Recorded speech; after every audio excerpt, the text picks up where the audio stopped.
Ready? 1, 2, 3, start. I am afraid that if we adopted that attitude, then there would hardly be any association for us with any country because we have disapproved of something or other that country does. Sometimes it so happens that the difference is so great that either you cut off relations with that country or there is a conflict. Some years ago, the United Nations General Assembly decided to recommend to its member states to withdraw diplomatic representatives from Spain because Spain was supposed to be a fascist country. I am not going into the merits of the question. Some think that question comes up in that way. The question has come up again and they have reversed that decision and left it to each member states to do as it likes. Para. Take any great country or a small country and see what this means. You do not agree with everything that the Soviet Union does. Therefore, why should you have representation there or why should you have a treaty of alliance in regard to commercial or trade matters with it? You may not agree with some policies of the United States of America, therefore, you cannot have a treaty with them. That is not the way nations carry on their foreign policy or any policy. The first thing to realize, I think, is that there are different ways of thinking, different ways of living, and different approaches of life in different parts of the world. Most of our troubles arise from one country imposing its will and its way of living on other countries. It is true that no country can live in isolation because the world as constituted today is progressively becoming an organic whole. If one country living in isolation does something which is dangerous to the other countries have to intervene.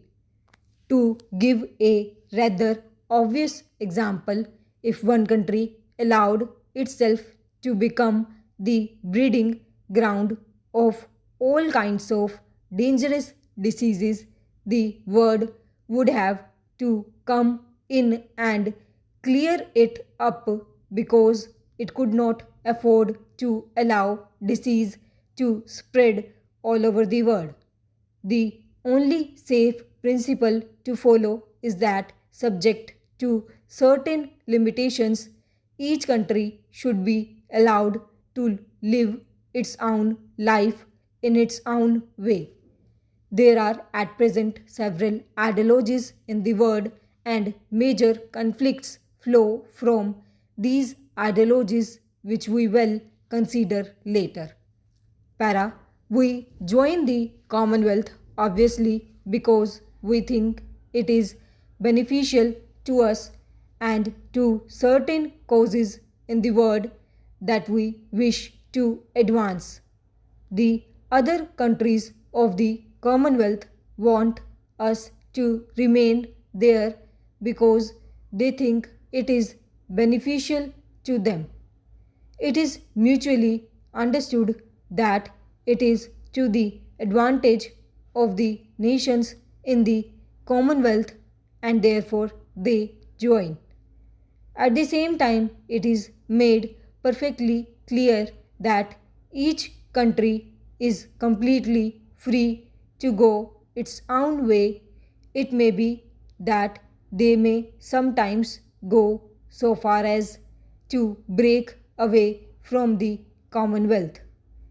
In the world today, where there are so many disruptive forces at work, where we are often on the verge of war, I think it is not a safe thing to encourage the breaking up of any association that one has. Break up the evil part of it. Break up anything that may come in way of your growth, because nobody agrees to anything which comes in the way of a nation's growth.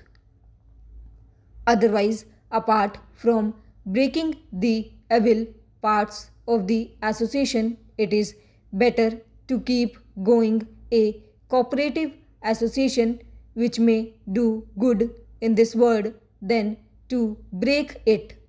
Para.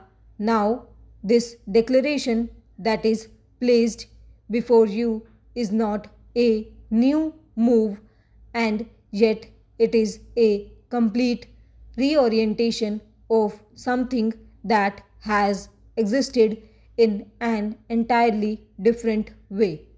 Suppose we had been cut off from England completely, and we had then desired to join the Commonwealth of Nations, it would have been a new move.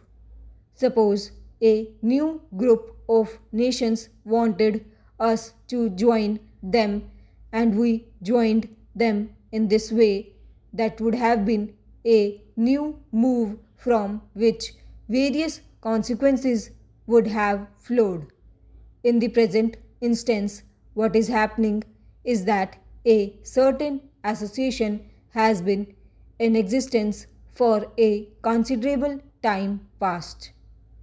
A very great change came in the way of that association about a year and 8 or 9 months ago, from August 15, 1947. Now, another major change is contemplated. Gradually, the conception is changing, yet that certain link remains in a different form. Politically, we are completely independent. Economically, we are as independent nations can be. Nobody can be 100% independent in the sense of absolute lack of interdependence. India has to depend on the rest of the world for her trade and for many supplies that she needs today for her food, unfortunately, and so many other things. The House knows that inevitably during the past century and more, all kinds of contacts have arisen between England and this country.